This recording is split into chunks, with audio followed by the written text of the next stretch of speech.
This video is brought to you by Holocasa. Our tool transforms independent local real estate agents to global real estate agents. Create your own profile for free and get contacted by international investors. Sign up with the link in the description. Hello and welcome everyone to our 114th session of Holocasa. My name is Michael and today I'm talking to Hayley Bailiff from New York City in the USA. Hayley is licensed real estate agent with Oxford Property Group and handles both commercial and residential real estate transactions. Hayley, thank you so much for being on the show. I'm always pumped to have people from New York City on the show. Why don't you introduce yourself to our audience? Thank you so much. I'm very happy to be here. As you mentioned, I am here in New York City. I primarily work in both Manhattan and Brooklyn. I like to do commercial, but also it's New York, so everybody's always moving. So you got to do some residential in there too. Perfect. Yeah. Prior to our call, you said right now New York City is quite hot. A lot of things are moving, residential rentals, but also residential transactions. What is it right now, summer 2023 like? Summertime in New York is always particularly crazy. And so anything that is remotely affordable, which I know affordability is in the eye of the wallet holder, but things can go pretty crazy. Like I have a client who she has like a smaller budget for New York, specifically for New York, because I know $2,000 a month anywhere else is not small, but for New York it is. And I've been trying really hard to find her a place. And even this morning, a place got posted at 9:30, and by the time I heard back at like 11, it was already like snatched up. So how do you handle those situations? Do you have any secret sauce to make sure like, okay, I have to be there, I have to know everyone, I have to be basically like already on top of everything in order to know what is getting listed, know some backdoors?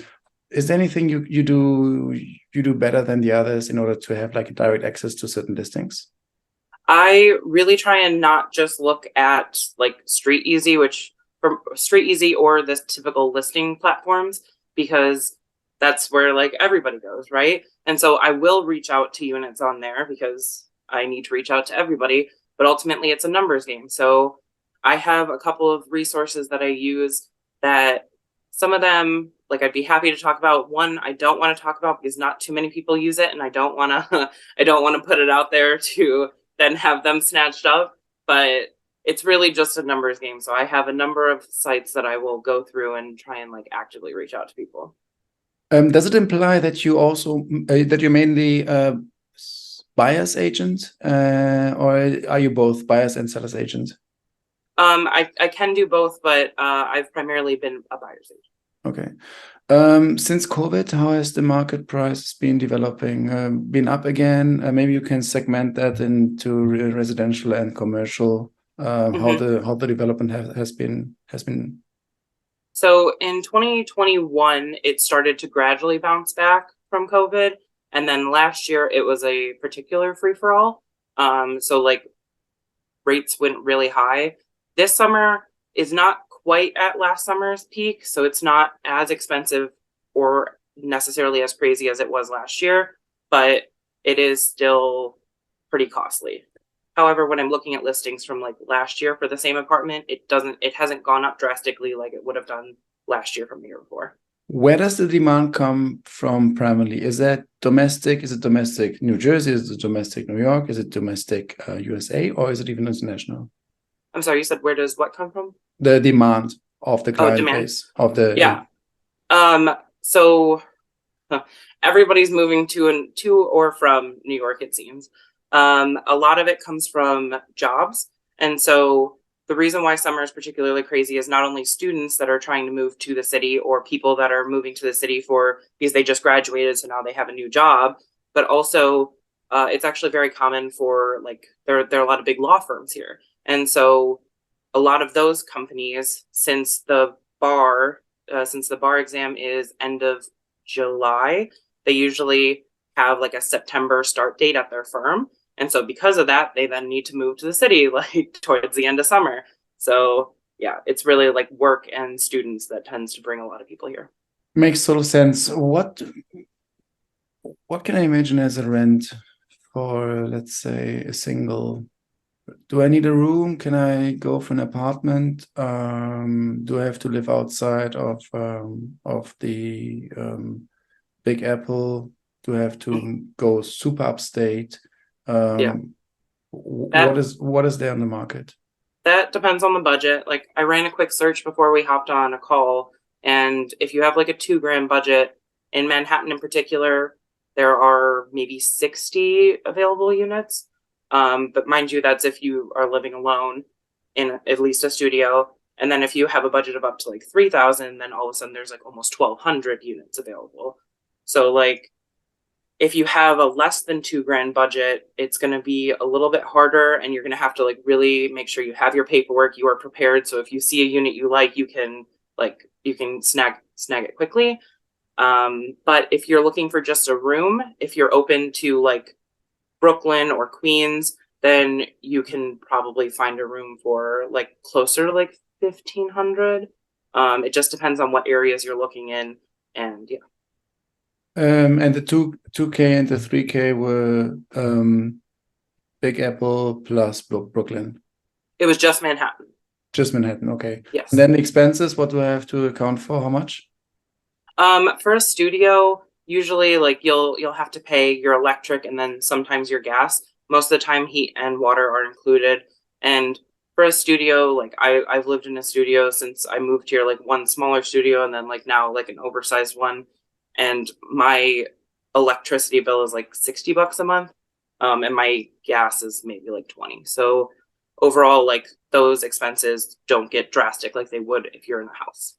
Okay, interesting. That's definitely a huge difference to Europe, where you have sometimes like a couple of $100 for heating, for example. I'm originally from Michigan and I owned a home there, and so it was very common for it to be like up to $200, especially if it was like summer and I've been running my AC the entire time. Yeah, I understand. Prior to our call, you mentioned that you started recently to become a real estate agent. I always like to talk to people who are basically still like somehow fresh, if I may say so, because I know about the challenges starting off. Mm-hmm. Maybe you can explain to the audience how it has been so far, the first year, and you have maybe also some tips on how to survive during the first year as an agent, Mm-hmm. because you have to create your entire client base, you have to create deal flow. Yeah. So really like the biggest thing has just been getting myself out there. And when I first moved to the city, I actually worked in tech, and I didn't really have a specific reason that I needed to network because I had a normal 9 to 5 job. So I wasn't looking for anything. And so I had started to create a bit of a network for myself, thankfully. But then when I became a realtor and I was like, now I need to actually like really develop this network, that's when it got a little bit difficult. And I definitely, that first month, every week was its own mental roller coaster. And so like I would spend all week like gradually getting beaten down by the time like Friday hit, and I was like, I just need like this weekend to recoup. And then by the time Monday would roll around, I'd be like, okay, like I have my plan for this week and like I'm gonna go at it. And so it's taken a while to really get myself into a groove or figure out exactly which avenues I wanted to go down. And thankfully, I've had enough people that have been like very encouraging, or even random people that I've met. I remember maybe 2 months after I became a realtor, I ended up meeting someone who had just stopped being a realtor.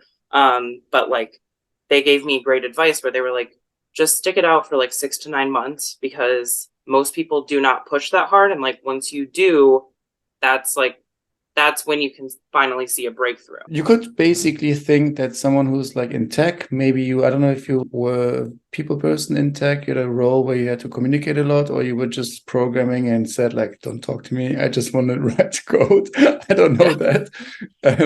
Well, how was it? May I ask that, please? Like the transition? Yeah, so I had 2 different positions in tech. My first one was very much people focused because we were a 2-person team for like 15 franchisees. So I was anything that they needed. And then my second position was product management. So that was primarily only dealing with like people internally at the company. I got it. So basically, it was not like so much of cold water for you to get yourself out there and also to talk to people. Perfect. You also therefore focus right now primarily on rental, because I assume that the rental turnover is faster now. Also, what helps you is, as you said, summertime, and also the autumn with the new recruitments and has it been turning off well? No, summer's been good. My main focus, like I mentioned before our call, is social media this summer, because I realized that is something that like I need to be very active on in order to build like a more regular referral basis, because I meet plenty of people, and if you don't have a way of like naturally keeping in contact, this is like that's a better way to, where you just kind of post something and remind them that you even exist. How have you been doing it, and what's your plan there to make sure that you're coming up with content, you're taking the time, and you basically put out something which is engaging and not only here's a new listing and go out there? Like, do you structure yourself creating a content marketing calendar, or what is basically your approach there? So I'm trying to do real estate focused content, but not solely real estate focused content. So that way I can like increase engagement and not be like just that super salesy person that you never really like want to listen to. And so I got great advice from a friend of mine who I did a TikTok with, and I don't really spend too much time on social media. And she was just like, I know you don't want to, but you need to, and you need to like actually like just kind of treat it like research. And so that first day after her and I talked, I spent like a few hours on TikTok and saved a bunch of audios. And if I was like, maybe I could use this for blank, I have like a draft email, which is like my version of a notepad, and it has just a bunch of description of an audio dash, maybe I can do blank. And so I've been working off of that list to create content and move forward. How much time a week do you basically budget for that in order to make sure that you're like having enough content to put out? So I started doing that at the beginning of this month, and I went from posting like once a week to like now 2 to 3 times a week. And so my goal is to get to like 5 times a week, or at least 5 times a week, like across all platforms. And so thankfully, because I'm not solely doing real estate stuff, a lot of them can be like pretty quickly filmed, or it's very popular on social media to talk while you're just like walking around. So I can just like step outside, and like I have 3 different video ideas that all it is like me talking. So like perfect, I can walk down any street and talk about it. Coming back to the real estate operations, may I ask, how is the commission being taken care of, respectively? How does it work in New York City regarding rentals? Is it one-time rental price, 2 times, 3 times? I know that this concept from Europe. How does it work in New York City? So in New York, typically, if you work with a broker, there is between a 1-month fee and a 15% of the annual rent fee, which is close to 2 months, but it's just shy. Like 1 month is, I think, just over 8.5% of the annual rent. And so it comes out to 15%, which would be just below 2 months. And that in the summer is going to more than likely be paid by the tenant. However, in like the late fall through the winter, you see a lot more owners that are willing to pay like a 1-month broker fee. So that way, like it's less of a burden on the tenant and to like get the units moving. Got it. Makes total sense. Apart from maybe Manhattan, you also operate in Brooklyn. Can you give us some basically advantages why also living in Brooklyn, apart from obviously maybe cost advantages, but also the attractiveness? Maybe you can even give us a little bit of an overview regarding neighborhoods within Brooklyn, like micro neighborhoods, which might be interesting for someone who might consider to move there, because I know Brooklyn is like, you always have these neighborhoods, but than knowing particularly in itself, like what is right now interesting or less interesting. Yeah. So I lived in Manhattan when I first moved here, and then moved over to Brooklyn, and I'm very happy with that change. What I think is a very common misconception is so many people, especially that like have only ever lived in Manhattan, they view Brooklyn as like so far away, when in actuality it's like maybe 1 to 2 extra subway stops. So it's not, it adds like 5 minutes to your commute versus like what you're thinking it's going to add 20. And so Brooklyn's pretty wonderful. It all depends on whatever vibe you want. Like Williamsburg, that area is more like trendy stuff like that. Downtown Brooklyn, when you walk around there, it kind of just feels like you're in Manhattan, like you're surrounded by like taller buildings again, and it's like very built up. Dumbo is very popular. It's actually very popular for people that are moving in from out of town, because it's like the area in Brooklyn that I think is like one of the most well known, as well as Williamsburg. But then it's kind of interesting because Dumbo it borders on another neighborhood called Brooklyn Heights, and Dumbo is for like, you see a lot of parents with a kid moving in there. But then it's kind of funny because then eventually when they have their second kid and they start growing a family, that's when they move up the hill over to Brooklyn Heights, because that vibe is more of like townhouse line streets and like more of like a neighborhood feel. So yeah. I see. I'm just having a look at the map. That's interesting that you mentioned Dumbo. As you say, might not have any impact regarding commute, but price-wise it does, basically. Yeah. Well, price-wise, Dumbo is, I think, the most expensive in Brooklyn. And then probably narrowly followed by Brooklyn Heights. But because of those areas being as great, or being like really wonderful to live in, Clinton Hill, Fort Greene, Gowanus, like all of those areas that kind of border all of the neighborhoods that I've talked about are also extremely popular. I've only really worked as far in Brooklyn as Crown Heights, and it's been really great to see that neighborhood gradually like grow over the past year as I've been like regularly going there, because you just watch like new buildings, like, or building owners buy a place and like either gut renovate it or just like completely do it over. And yeah, so I think that's going to be an area that will be very popular. Makes total sense. Now coming from rentals to purchases and buying residential, can you give us a market overview on 2-bedroom average price apartment in that area? Maybe not necessarily Dumbo, but Brooklyn overall, also maybe in comparison to Manhattan. I don't have those figures off the top of my head when it comes to like a 2-bedroom. I will say that like for the most part, units in Manhattan tend to be pretty steep. Like for $500,000, you have options. However, the thing with New York real estate is because there are so many places that are like, there's so many high rises, so they're very like built up. You have 2 different types of apartments that you could buy, which is either a condo or a co-op. And so condos mean like you actually get a deed and it's considered like real property. You take out a mortgage when you're buying it. Like that's a condo. A co-op is technically like a certificate, like a stock certificate. And so you take out a personal loan when you buy it, and they tend to have like more rules and regulations.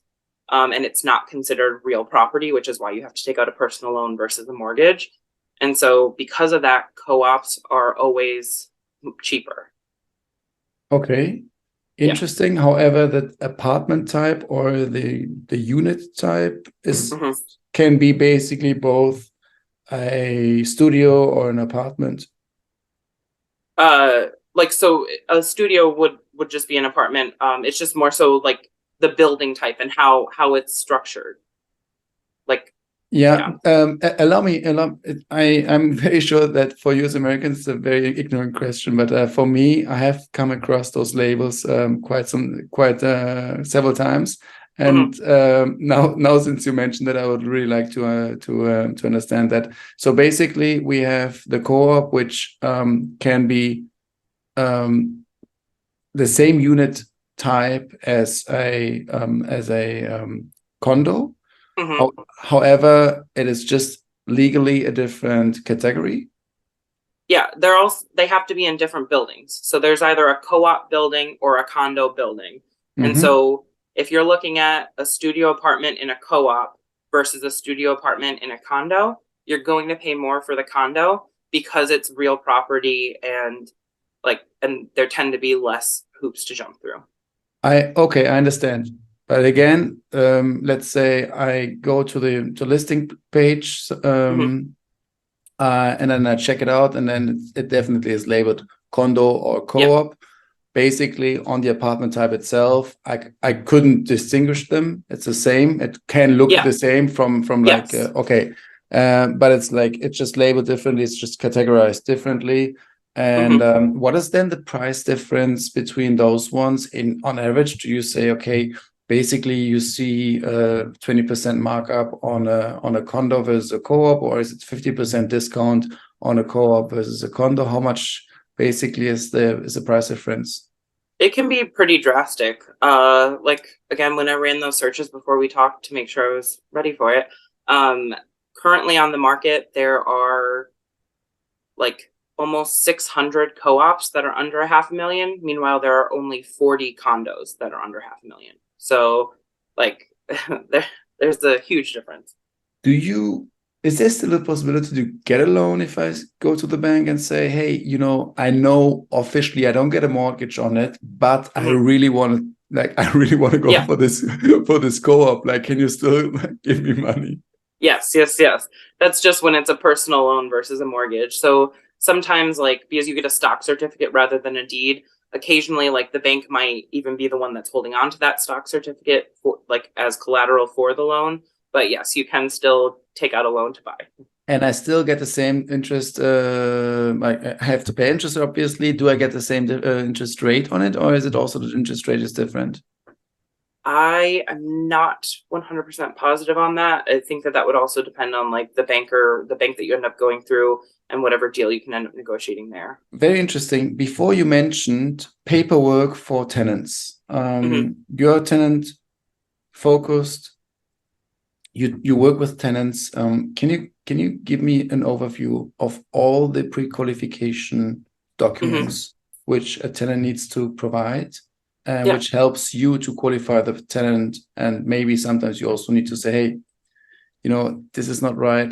Please improve this one in order to improve your eligibility or your chances in order to get this unit. Yeah. So for sales, in order to view anything, we would just want a pre-approval loan or a pre-approval letter from the bank saying hey, we'll give you this amount, and then that's enough to at least start getting the ball rolling before you put in an offer. But for rentals, that's when you really need to make sure you have your paperwork prepared. So in order to qualify for an apartment, your income needs to be 40 times the rent.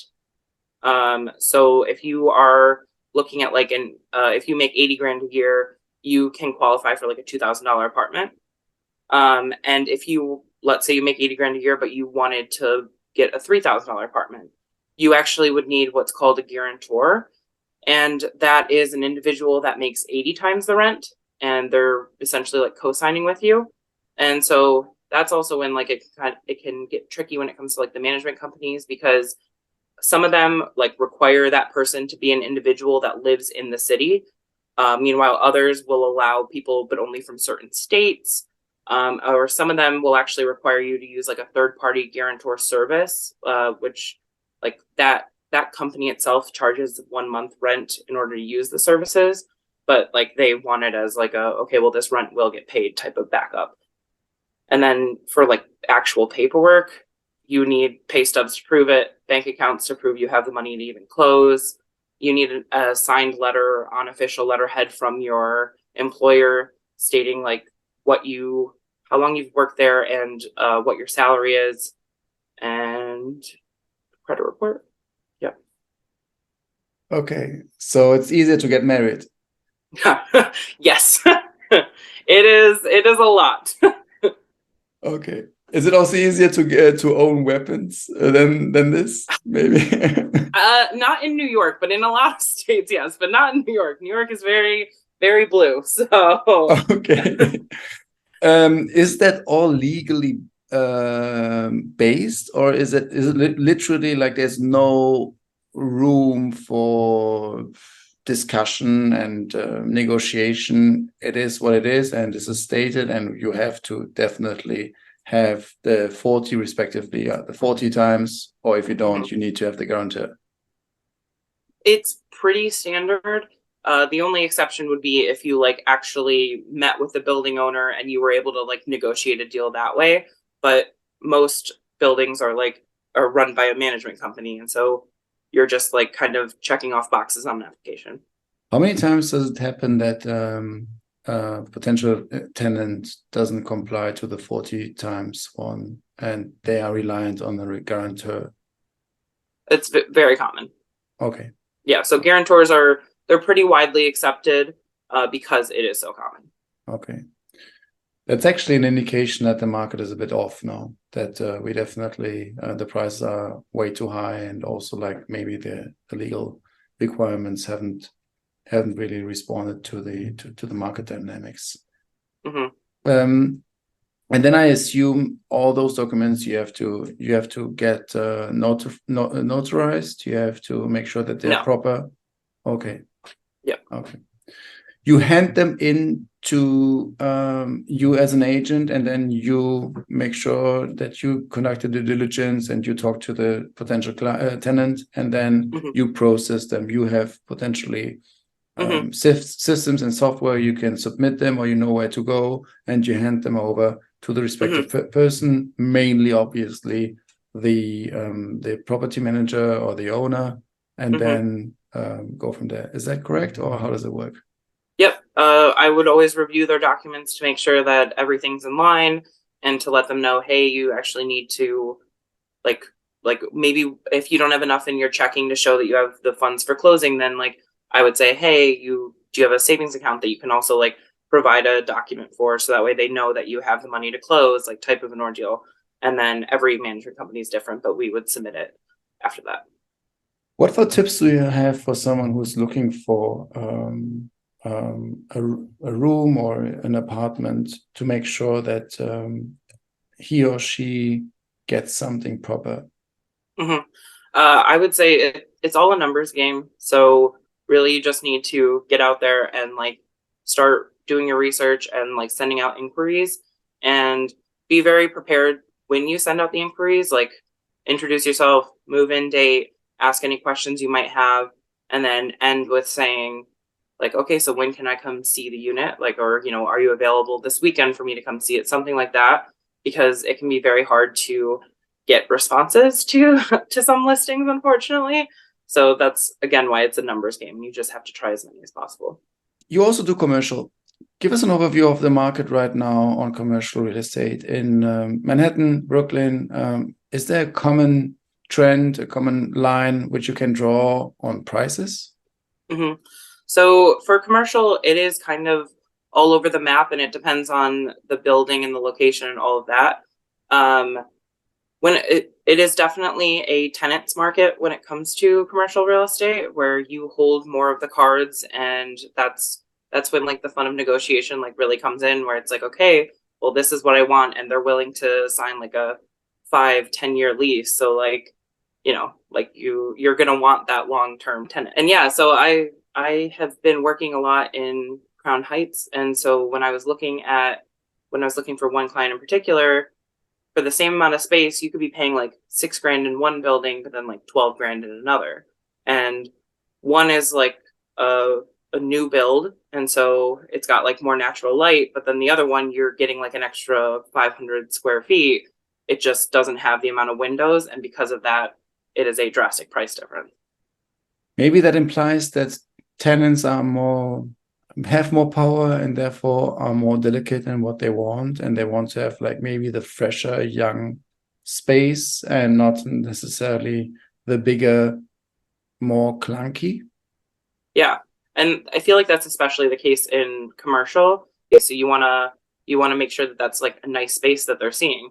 For a lot of the other not so photogenic commercial spaces, those are better for services that you don't really have clients coming to your space and you just need a lot of room in order to get your work done. Got it.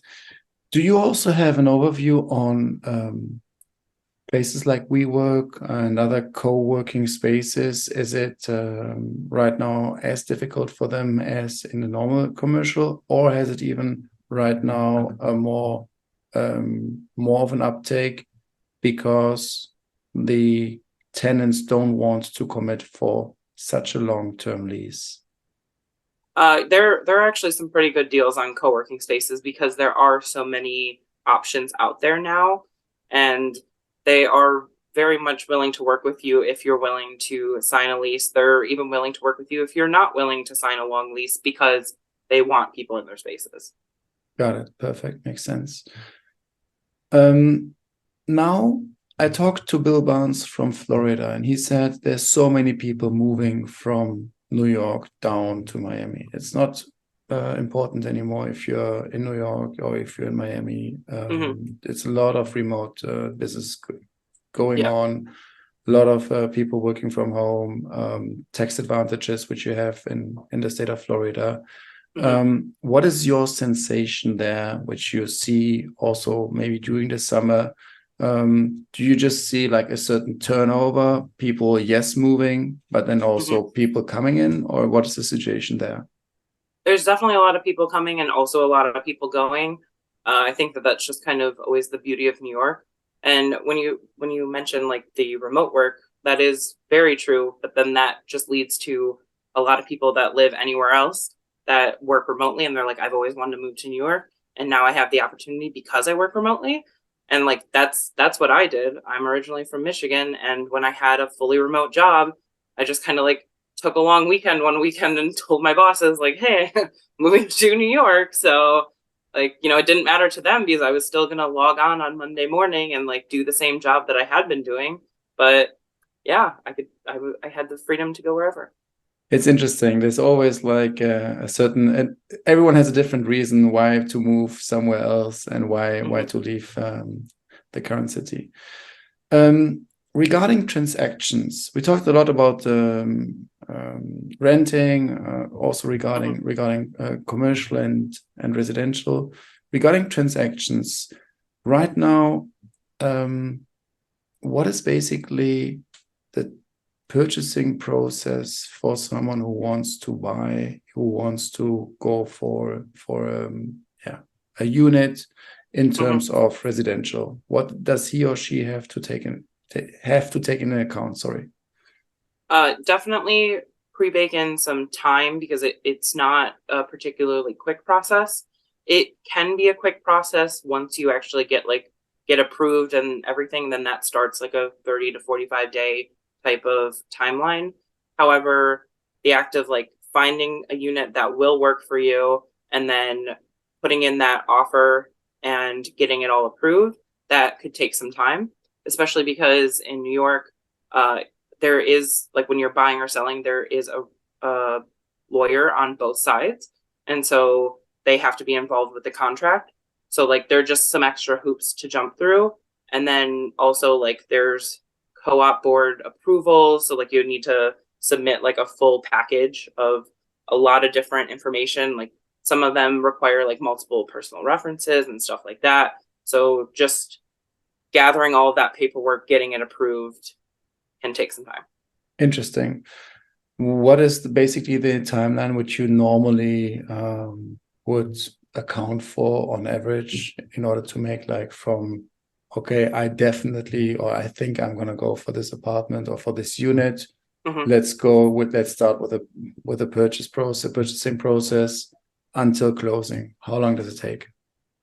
So if you've already found a unit and started putting together like the contract, then it can just be like a couple months. Like maybe like 2 months or so. It just depends on how long the board ends up taking to approve you. Sometimes getting that scheduled can be one of like the longest aspects, because even when you're renting from a co-op board, the renters need to meet with the board. I have friends that applied for an apartment at the beginning of June, and they got it, like the owner of the apartment approved it. However, they don't even have the co-op board approval meeting until the 10th of July. So like over a month after them finding and applying, and that's just for them renting. So that's always why like you want to bake in extra time, like start probably like 6 months before you hope to move, just to make sure that nothing ends up happening. And also it's a common thing where the person that you're buying the unit from could be renting it out.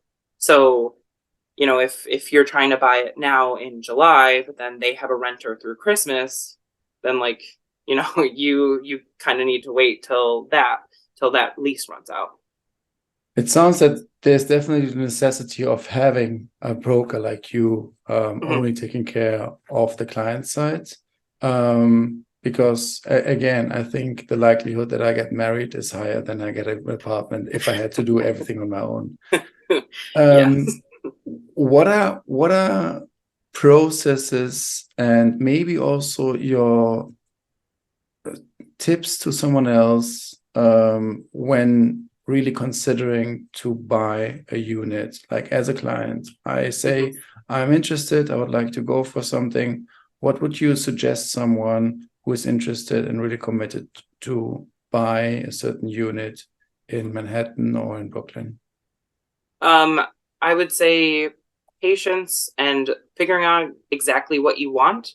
And ask questions if you are unclear about anything, because that is probably like one of the biggest things where just people don't know. And so I know there's the problem of not even knowing what questions to ask, but I'm pretty good about reading nonverbal. So like if someone is hesitating a bit, like I'll be like, okay, what's going on in your brain, to like what can I do? What information can I give you to help smooth that over? Makes total sense. You introduced a good topic, and it's a good segue to talk a little bit about your service offerings. What is it what you're doing, and also what is your brokerage doing? What is it basically that you say, okay, this is also the reason why you chose Oxford Property Group and not someone else to work for? So I chose Oxford Property Groups because I wanted to be my own independent agent. I wanted to essentially run my own company, be my boss, do everything that I want to do. And Oxford is one of those agencies that allows you to do that. And they don't have like a minimum, they don't have a maximum. They are one of the top 10 largest in New York, so they have plenty of resources for you. And so that's really why I ended up choosing them. So that way I could build my own brand while using them as like a brokerage to back me. Makes total sense. And right now, regarding basically your service offerings as Hayley, what do you think you're really good at, and you think you can really like have experienced right now, that you got like testimonials, you got like some references, some clients saying, you know what, so appreciative that we worked with you, and so helpful for having like on the one hand maybe professionalism, but also like this customized approach? Yeah. I mean, honestly, I've heard so many complaints about realtors here.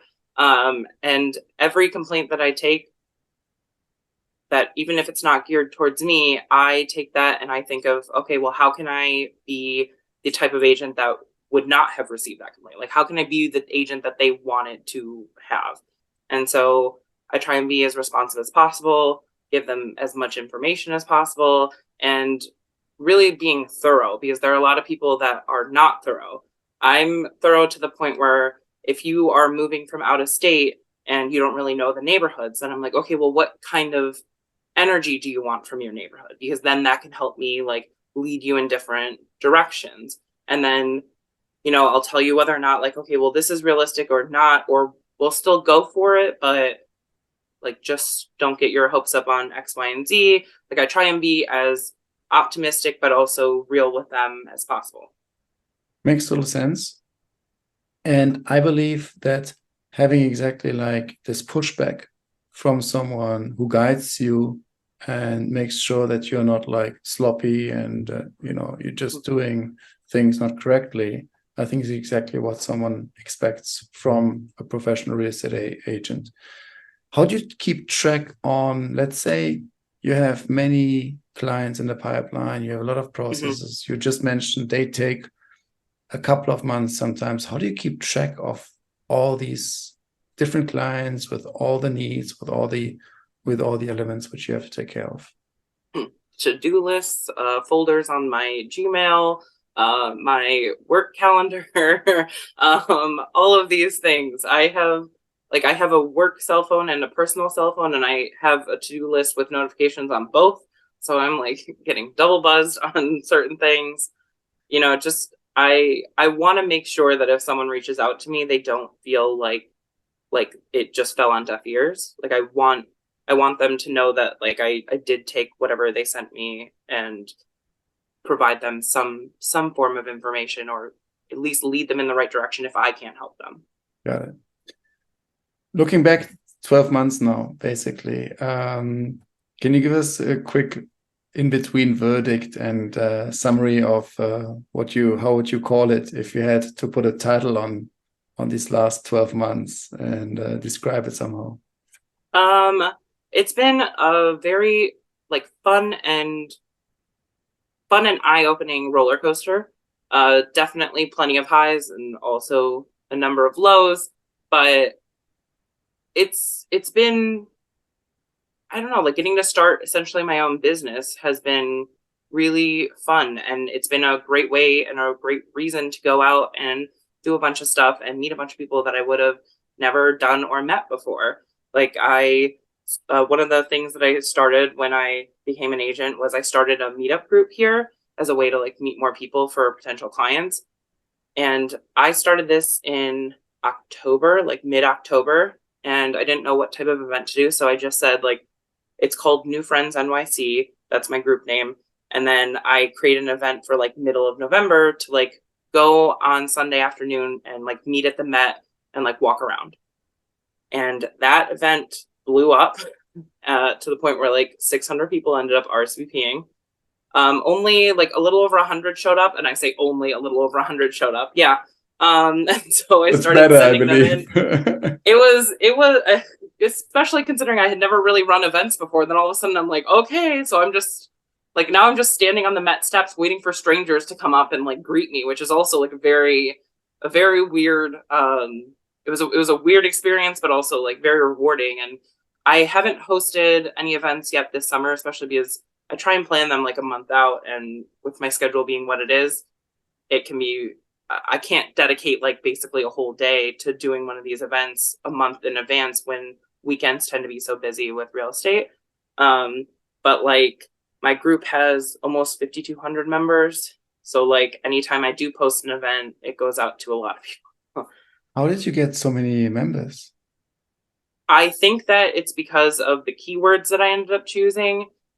I think like I do not know. Okay, because I tell you, I am owner or co-host of a meetup, and I did like 2 meetups, and it was me and the beer. That's the people who showed up. So I don't know, maybe that's like exactly the angle you should take. Like if I was so successful on Meetup, I would do 1 meetup every week. But there's so many things that are in my pipeline to do. And so my goal is to figure out what I can do with my meetup. And so another thing that I do is I interview local businesses for the West Village for a community site that I run there. And so I've met some pretty great business owners there, which has helped make connections for me to host certain meetups. And so my goal is to get back into that, like when the fall hits, and like, because then I'll have more time to dedicate to it. Makes total sense. What could you give for a tip to someone who wants to start real estate? and his or her real estate career in New York City? My biggest advice would be both social media and also like just networking by getting out there in person. Like if you're a remotely personable person, just really lean into that.